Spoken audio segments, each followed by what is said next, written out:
Welcome to Simply Debbie Sue's Southern Whispers.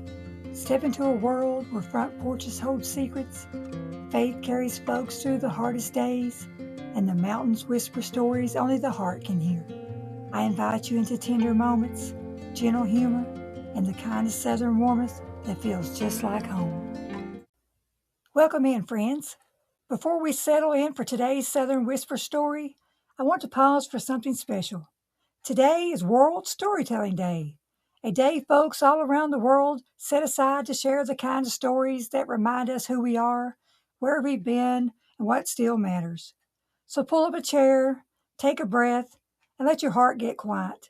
In honor of this day, I brought a story that carries a little bit of home, a little bit of hope, and maybe even a whisper of God's gentle timing. So let's step into it together. To the introduction. Possum Creek was the kind of town where the morning fog lingered like it had secrets to keep, and where everybody knew which porch light meant coffee's on and which one meant come sit a spell. And right at the bend of Old Mill Road sat Irma's breakfast shack, a little building with a tin roof that clattered whenever the spirit or the weather decided to pass through. Irma believed the Lord could use anything to reach a weary soul, a hymn, a sunrise, or a bowl of grits stirred slow with prayer. Folks said she preached more sermons with a spatula in her hand than most pastors did on Sunday morning. And maybe that was true, because in Possum Creek, grace didn't always show up in a pew. Sometimes it walked in wearing muddy boots, sat at the counter, and found healing in a chip bowl and a handwritten verse. This week's story is called Grits and Grace. Every morning at 5:30 sharp, Irma unlocked the door, tied on her apron embroidered with "Bless This Mess," and stirred a pot of grits so creamy it could convert a city slicker. Her specials came with names like Prodigal Pancakes, Redemption Biscuits, and Holy Hash. But it was the grits, always served with a verse and a wink, that kept folks coming back. Psalms 34:8, she'd say, sliding a bowl across the counter. Taste and see that the Lord is good. And honey, so are these grits. One foggy Tuesday, a stranger walked in, tall, quiet, with eyes like he'd seen too much, and a duffel bag that looked like it'd been through the war. His boots left small puddles on the floor, and his shoulders sagged like he was carrying more than just that bag. Irma didn't flinch. She poured coffee, set down a bowl of grits, and said, "You look like you need a hot meal and a little mercy." He nodded. "Name's Luke." "Like the gospel?" she asked. He smiled faintly. "Something like that." Luke came back the next day, and the next. He never said much, but he always read the verse Irma tucked under his napkin. Sometimes he'd fold it carefully and slip it into his pocket. Other times he'd stare at it like it was the first light he'd seen in a long while.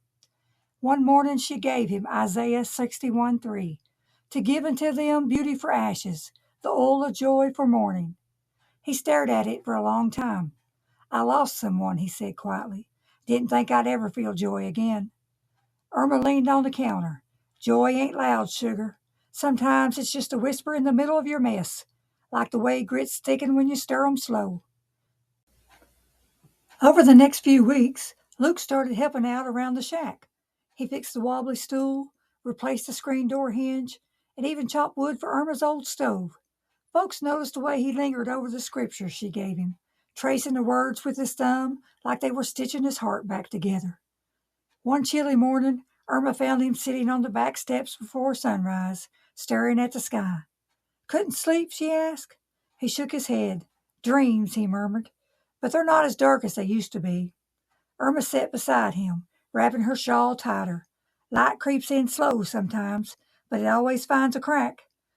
One Sunday, Irma closed the shack and invited Luke to church. He sat in the back, hands folded, eyes wet. When the choir sang "I'll Fly Away," he stood up trembling. A few folks turned, but most just nodded, recognizing a man finding his way back to hope. After the service, he hugged Irma. "I think I'm ready to let go of the ashes." She handed him a bowl. "Then take these grits and go live your gospel." Luke moved on, headed west with the Bible, a pocket full of verses, and a belly full of grace. Irma kept stirring, kept serving, kept preaching through butter and scripture. And every morning she'd whisper over her pot, "Lord, Soften hearts like softened cornmeal. Because in Possum Creek, the gospel came with gravy, and sometimes the holiest thing you could do was feed a stranger and remind him he was still loved. Irma never knew where Luke ended up, but she prayed for him every time she stirred her grits. She believed God could take a hurting man and send him down a road lined with new mercies, and she believed her little shack, humble and smelling of butter, was part of that mercy. So the reflection of this week's story is grace doesn't always arrive with fanfare. Sometimes it slips in quietly, sits at the counter, and learns to breathe again. Sometimes it's found in a verse tucked under a napkin or in the steady rhythm of a spoon scraping the bottom of a pot. And maybe that's the heart of it.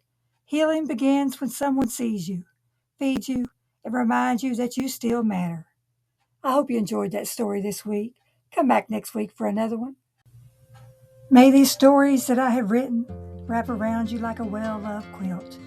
May they remind you that God is near, hope is steady, and joy often comes softly, like a whisper on a southern breeze.